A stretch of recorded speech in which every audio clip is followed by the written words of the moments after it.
What's up guys, Ruki and welcome back to the channel. It's a brand new year and you want to start your fashion journey, but where do you begin, especially when you scroll through the Instagram Explore page and are presented with the many different facets of fashion. On one end, you have this side of fashion that's becoming more and more outlandish with over-the-top outfits to a point it kind of makes everything else look like an average summer barbecue fit. On the other, modern minimalism is this trendy buzzword that, while it's an aesthetic that's very pleasant towards the eye and super approachable, highly lacks individuality. Regardless of what style you prefer, there is no right or wrong answer here. Fashion is a highly personal thing and we all go through different things in life that shape what we like and dislike. Which is why when I was coming up for the script for this video, I tried to be very cautious as to not go the route of telling you what exactly you need to be fashionable, but looking at this video more as a tool to help you approach fashion in a much better way. And hopefully as you get more knowledgeable and experienced, you're able to add your own individuality and twist on top of it. But as usual, before we continue further into today's video, be very much appreciative if you go ahead and hit the subscribe button down below if you are new to the channel or just haven't been subscribed yet, as it really does help the channel out a long way. Also, if you guys are feeling generous and want to support the channel in a much bigger way, I do have a Patreon page whereby this lowest tier, it is only $1 a month, and all of it will go into me to pick up new filming equipment so that I can continue to improve the qualities of the videos for you all, as well as helping to keep the lights on this channel. As much as I mentioned about how fashion is a very personal thing, there are just some pieces which are universal across every wardrobe, which are your basics. Now, not to be confused with essentials, because I feel like essentials differ from person to person. Someone living in the Arctic would probably have very different essentials than myself, who currently lives in a hot climate country. Basics, in my opinion, are clothes in its simplest form, and assuming we've kept the variables to the minimum, a general outfit can be broken down into three parts. There is the top, bottom, and shoes. So let's take this outfit template here as an example. For all intended purpose, I would say it is as basic as it gets. There's nothing particularly special about it, but if we swap the bottoms out with different ones, the entire look and style of the outfit completely changes despite the top remaining consistent.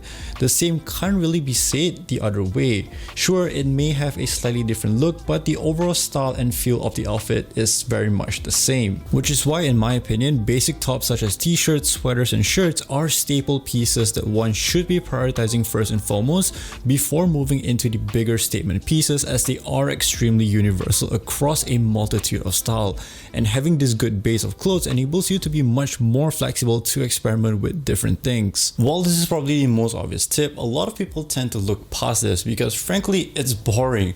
Oftentimes a lot of our attention goes towards outerwear and accessories, as visually they are the more interesting one. Although brands do not matter, having the right basic pieces is key. For example, a more oversized and boxy basic would be great as a standalone piece, while something a little more fitted would be a better choice if you intend to layer over it, because it wouldn't bunch much. Quality and construction is also equally as important, especially when it comes to things that you will be wearing frequently, to ensure you get the most wear value. For me, clothes are meant to be worn, and the ones that you would be wearing the most are throughout your daily life. Therefore, if you're thinking about what pieces to start off with, start by looking into your lifestyle and figure out what is it that you usually wear on a daily basis. From here, look to expand upon it by incorporating the styles that you like. For example, I'm a huge techwear head, but I live in a hot climate country, and frankly, with an average temperature of 32 degrees Celsius with high humidity, the options are very limited. Therefore, for the most part, my daily wear consists of just shorts and t-shirts. Hence, it wouldn't make sense to go full techwear with technical jackets and heavy layering. Instead, a better alternative is to implement the principles of what techwear is into what I would normally wear, such as t-shirts that utilizes cool to the touch fabrics, or cargo shorts that have better articulation and storage capacity. Accessories like bags could also be a great way to add that technical aesthetic into an outfit without necessarily adding more layers. The key here is to create the least amount of friction when you're trying out new things. Therefore, regardless of what style you're into, look to incorporate the essence or the fundamentals of it into your daily wear. And once you feel like you've pretty much covered the basis of it, then feel free to incorporate the rest of the other pieces that you want to experiment with. The worst case scenario is you feel like you have nothing to wear, wear because you've already spent all your money onto pieces that you essentially can't utilize. Also, it can be rather intimidating to try on new clothes or style in the beginning. That's mostly due to the fact that we don't feel comfortable in the things that we're unfamiliar with. It's a very natural instinct to reject what we don't know. But by working on our daily outfit first, not only will it help to cover the basis of our daily wear, but it also gives us a sense of familiarity, and as you get more comfortable dressing up, you will naturally start to develop that confidence in you to try on pieces that otherwise you may have thought that it was too loud. There's an old interview of Yohji with the business of fashion, and in that interview there is a segment whereby he talks about how he actually encourages young designers to keep on copying people, and eventually it will lead to them finding themselves. You can copy somebody whom you like very much.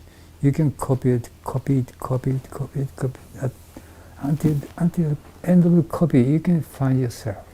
This can be a very controversial take depending on how you interpret this message, as the word copy is a very taboo word within the creative industry as a whole. Whenever a designer copies the work from another, oftentimes it's being called unoriginal, lazy, or uninspiring. For the most part, I do understand where this statement is coming from.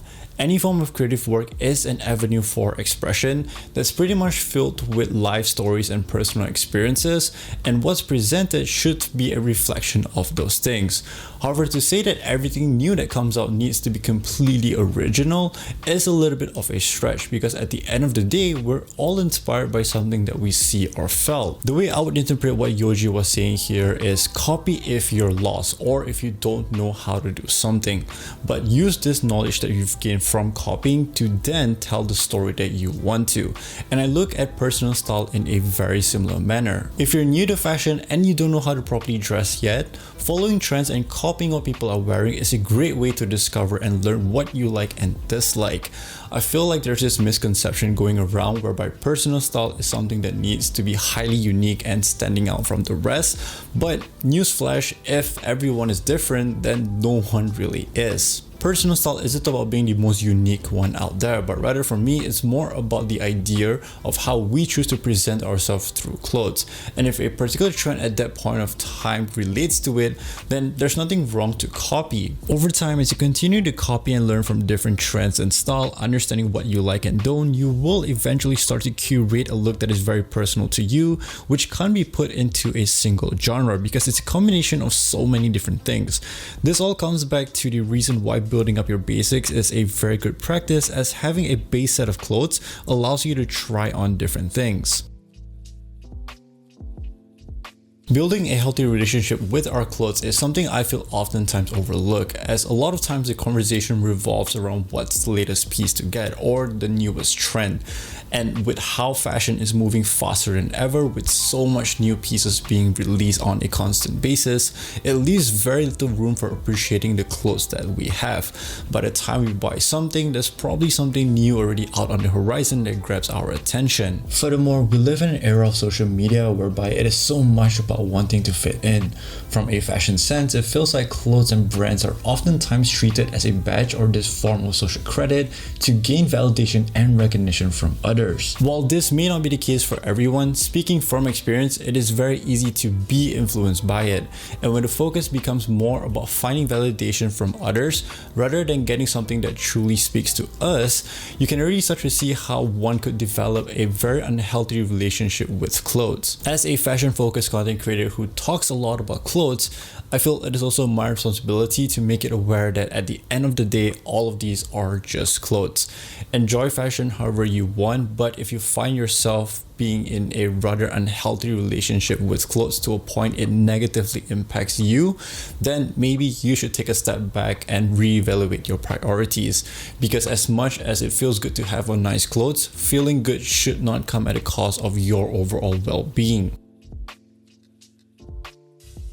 Rome wasn't built in a day, and so is your personal style. Therefore, take your time and enjoy the process, because building a dream wardrobe is going to be a lifelong journey. Even if you are incredibly rich, there is no point in trying to rush this process as quickly as possible, because for one, your taste in things changes over time. What you may like now may very well be different within the next couple of years or even months. But also, without the right knowledge on how to work with clothes, it's almost as good as buying a sports car but you don't know how to drive. Anyone can come up with a well put together outfit, but it takes time and experience to learn how to effortlessly put together an outfit that has a sense of depth, individuality, and uniqueness. Knowing how to style clothes well is a long process of constant discovery of new pieces and style, evolving the way we understand silhouettes and refinement in the little details. Trends exist everywhere, and admittedly, we do partake in it in some shape or form. But don't rush into it thinking that you need this piece and that piece to complete your wardrobe and just getting way too caught up in the moment. Instead of being hyper-trend driven, learn to expand upon the outfits that you enjoy wearing. While no outfit can 100% be perfect, it's more about learning how to add character and depth into an outfit, and I feel that these things can only be learned through time and experience. This wraps up today's video, and I sincerely hope that there is something that you could take away from it. By no means am I saying that these are the golden rules to follow, but these are just some of the things that I've learned throughout my time in fashion, which have actually really helped me kind of approach it in a much better way. If you have watched all the way to the end, thank you guys so incredibly much, and if you found this video useful, don't forget to give it a thumbs up. Once again, if you guys are new to the channel or just haven't been subscribed yet, please do so by hitting the subscribe button down below. I am really trying to hit at least 10,000 subscribers by this year, so please do help me out. That's all I have for today's video. Please do stay safe out there, and I'll catch you all in the next one. Peace out.